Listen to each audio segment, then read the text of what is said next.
new exchanges that are settling price in Dubai, in Singapore, and in Hong Kong. Now, really the only place that ever set the price was COMEX and the LBMA. Now you're getting Hong Kong saying we're going to set the price and we're going to do it in a manner that will challenge the West specifically. Singapore and Dubai, these are 1 day or less instant settlement markets. So where instead of buying a futures contract that you can do months in advance where the tail wags the dog, in other words, the central bank set the floor and the trend, the daily movements is set by the COMEX and the big banks that play the game, and it's distorting the real value. It's distorting the real price. And if price was a tool, if price was a measurement of value, then who the hell is standing for delivery as the price is getting kneecapped? The global precious metals market is currently undergoing a profound structural realignment as the pricing power of physical gold and silver shifts rapidly from west to east. This monumental migration is quietly dismantling the paper-dominated trading systems that have historically suppressed real asset values for decades. Andy Schectman, a highly prominent precious metals authority and financial commentator, emphasizes that newly established Eastern exchanges are fundamentally redefining global price discovery.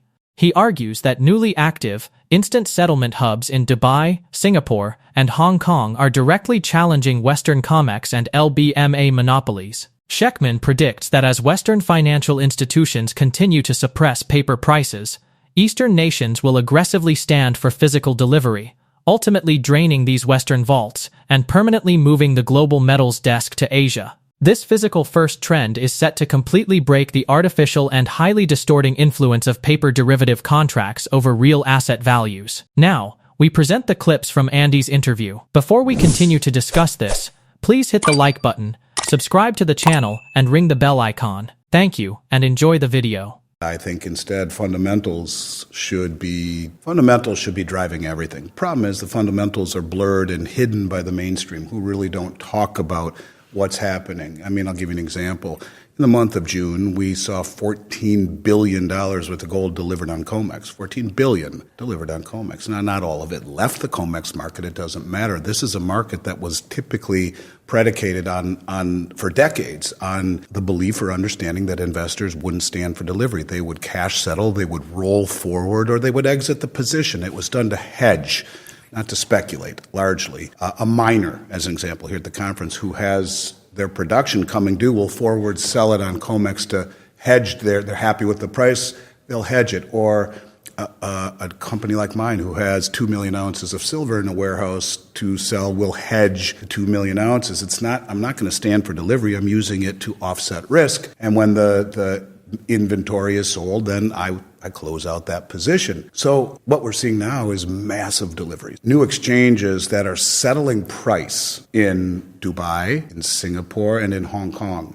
Now, really the only place that ever set the price was COMEX and the LBMA. Now you're getting Hong Kong saying we're going to set the price and we're going to do it in a manner that will challenge the West specifically. Singapore and Dubai, these are 1 day or less instant settlement markets. So where instead of buying a futures contract that you can do months in advance where the tail wags the dog, in other words, the central bank set the floor and the trend, the daily movements is set by the COMEX and the big banks that play the game, and it's distorting the real value. It's distorting the real price. And if price was a tool, if price was a measurement of value, then who the hell is standing for delivery as the price is getting kneecapped?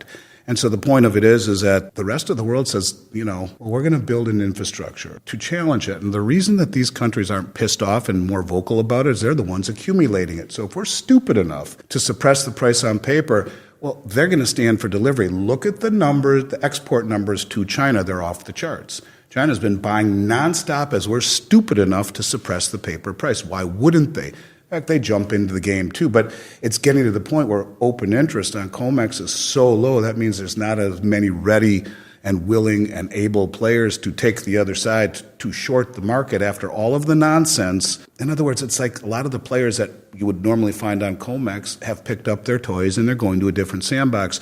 Are they moving to Hong Kong, to Singapore, to Dubai? Yeah, I think a lot of them are focusing their interest there. There's a rumor, and I think it's pretty substantiated, that JP Morgan's largely, their metals desk moved to Asia.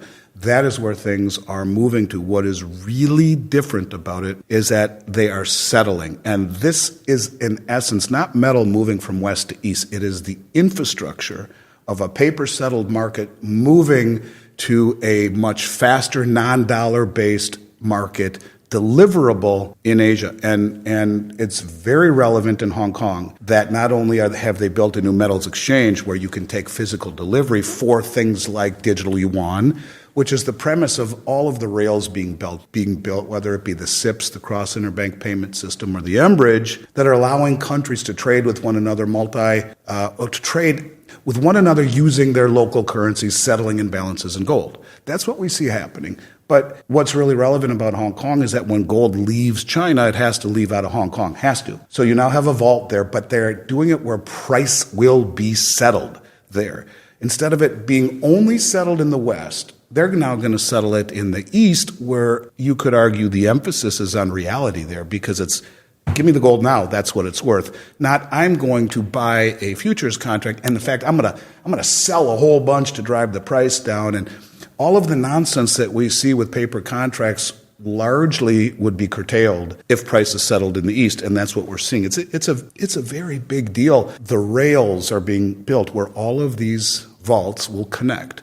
And they will connect to the Cross Interbank Payment System. They will connect to the M-Bridge, so everyone's trading but settling imbalances in gold throughout an expansion, largely of the Shanghai Metals Exchange, who plans on building exchanges all throughout the Belt Road into Switzerland, Dubai. We've already talked Hong Kong. We've talked Saudi Arabia. All of these exchanges are being built right now or already built to do this. And the part that most people have a hard time with, even those that understand gold, is we live in a society where instant gratification is too slow. And you know, if it's a regimented, drawn-out process like the Chinese have become experts at, and you can see it if you look, it's incredible what they've built already, these folks, not just the Chinese, the global South. It's dismissed, but I'll tell you it'll be a very big mistake, because what China just did, and it's interesting, China turned on the switch this week. So last week was Singapore, and the week before that was Dubai. All three of these exchanges will challenge ultimately the West, but they will be arteries of a new system connected through payment systems that are not compliant or not compatible with SWIFT. So you trade with one another. I'm going to strengthen my economy. You're going to strengthen your economy, not the United States. We're not going to have to strengthen their economy by holding their dollars. We're going to use our currencies. We're going to strengthen our countries, and then we'll settle imbalances in gold instead of holding treasuries. That's where things are moving. This shifting global financial architecture represents a physical first market transition that operates entirely outside of the US dollar sphere. The rapid creation of advanced payment networks like the Cross-Border Interbank Payment System and the M-Bridge project enables bilateral trade utilizing domestic currencies to prevent imbalances. These transactions are designed to settle dynamically in physical gold, creating a parallel monetary system insulated from Western interference. Crucially, the Shanghai Metals Exchange plans to expand this gold-settled framework across the entire Belt and Road, stretching from Switzerland to Saudi Arabia. This global network is predicted to successfully establish a highly resilient infrastructure that challenges Western financial hegemony by allowing countries to bypass SWIFT completely and escape Western economic dominance. By replacing paper obligations with actual gold, this emerging alternative system will neutralize the power of unilateral sanctions and permanently alter the global balance of economic power. Now, let's get back to the interview. Which is the cross-border payment system, was developed by China, Hong Kong, Thailand, UAE, and then ultimately Saudi Arabia, along with or in conjunction with the Bank of International Settlements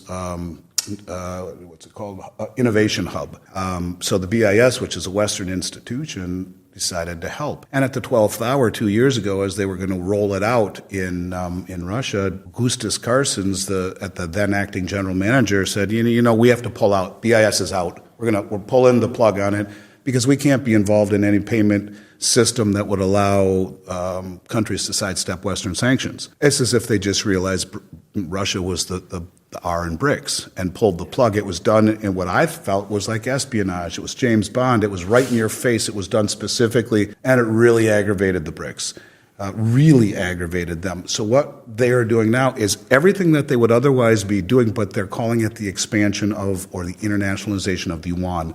All of the vaulting systems that Shanghai is building, like Hong Kong, like Saudi Arabia, like UAE, and then ultimately into Zurich, and then throughout the Belt Road will be, like I said, the arteries that will connect with all the other vaults in Mumbai and in Brazil and in St. Petersburg and in Moscow and the BRICS vault itself. They will all connect. They're doing it to not antagonize President Trump. That's why they're doing it quietly. And I don't blame them. The West screwed them at the 12th hour. And, Trump has talked a lot about BRICS, but he's not going to say anything about Xi wanting to internationalize the yuan. But these are the rails of the BRICS nations. And so it's still there, and it's still growing, and it's still real. They're just not going to be as forthright about it, not as open about it, and I don't blame them. But no, again, to dismiss that would be a very big problem because, like, for example, they just launched Enbridge. It's now operational. This is the BRICS payment system where it's central bank to central bank, and they haven't let loose the unit currency yet, which is 60% BRICS plus countries, 40% gold, deliverable through these vaults upon demand by a central bank. Right now they have BRICS Pay that is in the midst of being disseminated through the Belt Road Initiative. That's, 50, 60, 70% of human population. 40 or 50% of global GDP before industrialization, and BRICS Pay is like a system, like a credit card or an app that allows anyone within a BRICS country to purchase things from another BRICS country or in a BRICS country without having to convert back and forth between currencies, just like that. But it's not connected to Visa, it's not connected to MasterCard, it's not connected to the SWIFT. All of these little moves that are being done to no longer settle as many trades or purchases in dollars chips away at the dollar settlement status. And if you don't hold as many dollars, you don't need to recycle as many of them that you don't have back into treasuries, which chips away at the reserve status. So BRICS is moving, and it's moving in a very plotted fashion. But you're right. I think that they felt being forthright and open and trying to integrate with the West like they originally had intentions of doing would be a very big mistake. Now they're just being a little more quiet about it, but you can see things are moving along, and I think depending upon what the next administration is, you'll continue to hear about them until they reach that point where then they can actually be legitimized enough to be an alternative to the dollar. It doesn't have to displace the dollar, but it certainly can be an alternative, and you can see it right now. All of these countries are saying, screw it. I don't need to hold U.S. treasuries that can be taken and sanctioned, and holding dollars that are being inflated away is stupid as a mud wall. So let's build our own monetary ecosystem. Let's benefit our people, our country. We'll trade with one another. We'll settle imbalances in gold instead of treasuries. And by the way, gold is 10x the treasury market in the last couple of years. It's doubled it over the last 25, or the 10-year treasury. So who would want to hold a long-dated treasury in a country that has chosen inflation over austerity forever? If they raise rates, the whole thing blows up. So they can't. They're going to keep rates low as long as they possibly can and accommodate. And that's bullish for gold and not great for the treasury. So I guess we'll see what happens. I interviewed Judy Shelton twice on my channel. I read her book, best-selling book, Good as Gold. I watched 1 million of her interviews. She was Trump's nominee to run the Fed. She's brilliant. She said to me, Andy, when I was part of the transition team, in no uncertain terms did Trump say to me, July 4th is the biggest day of his career or of his presidency. It's the 250th anniversary country. And we discussed him issuing 50-year gold-backed treasuries as the first. In her book, she says 5, 10, 20, and 30 after, but to reinstill confidence in a system that has lost it, whether it be through weaponization against Russia and Iran or just flat-out fiscal and monetary irresponsibility. And so, look, I was asked a few weeks before, what are the chances? I said 50-50, and I based that upon Judy Shelton. I said it was her idea. I was bummed when it didn't happen, but look, you got a G20 meeting coming up at the end of the year. There's 1 million opportunities for him to do it.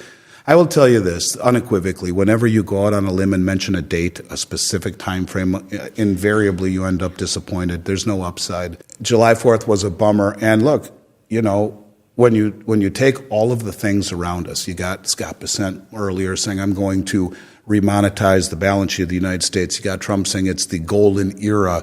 You know, you got Judy Shelton saying his advisor, his nominee to run the Fed saying, yeah, July 4th, we've talked about it all the time. When you see all the gold being delivered on COMEX, when you see all the gold that is being accumulated by the global south, it just made sense. And I will tell you, I think it was the best idea I've heard ever. To date, I would say to date, it is the best idea I've heard. And I think it should happen. And I think it might happen.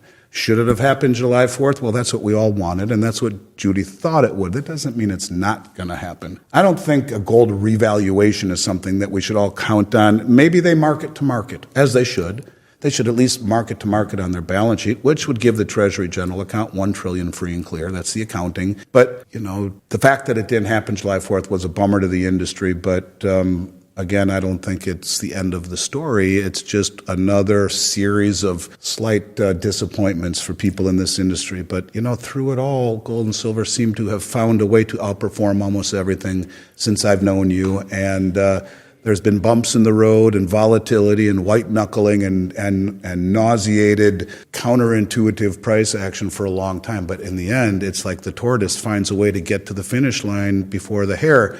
I'm not saying that happens all the time, and I want to make it clear, you own gold and silver not to become wealthy, but it is wealth that has outlasted 2 world wars and German hyperinflation and the Great Depression and every pandemic and everything, and here we are 6,000 years after it was named 700 times, or they, gold and silver, cumulatively, were named 700 times plus in the Bible, and the most well-informed and well-funded traders on the globe, whether it be the central banks, who have bought for really 9 years in a row, but are escalating those numbers and not being forthright about it, called out by the World Gold Council, or whoever's standing for delivery in billions every month, gold and silver. These people seem to know where the puck is going, and I think that's what they're doing. They're skating to where the puck is going, not where everyone sees it right now. That's good. I think the most important thing is that for people to look at this as wealth and stop looking at the price. It is the greatest tool of misdirection. Look at what the biggest, most well-funded and well-informed traders in the globe are doing. Central banks, the commercial banks, and whoever is standing for delivery here. The delivery betrays the price.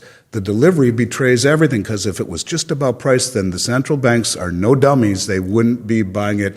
The Chinese are not dummies. They wouldn't be buying it. And you think as the price is getting kneecapped for the first quarter, that whoever stood for delivery for almost 20 billion in gold in February, who took 39 million ounces out of the COMEX in silver in February, or the first quarter in China, most silver ever accumulated, or 54 billion in gold. These people know what's happening, and they're using price to run cover for it. And either you see that logically and look at the facts behind it, or dismiss it. That's the tough part, and it's never easy. But I think these people make it easier by their actions, because they have the information. Certainly when you're spending 9 and 10 figures a month, you would think you have that info. In this unfolding monetary landscape, sovereign nations are increasingly discovering that holding U.S. Treasury bonds in a highly weaponized, inflationary environment is a deeply flawed long-term sovereign strategy. Rather than accumulating depreciating paper debt,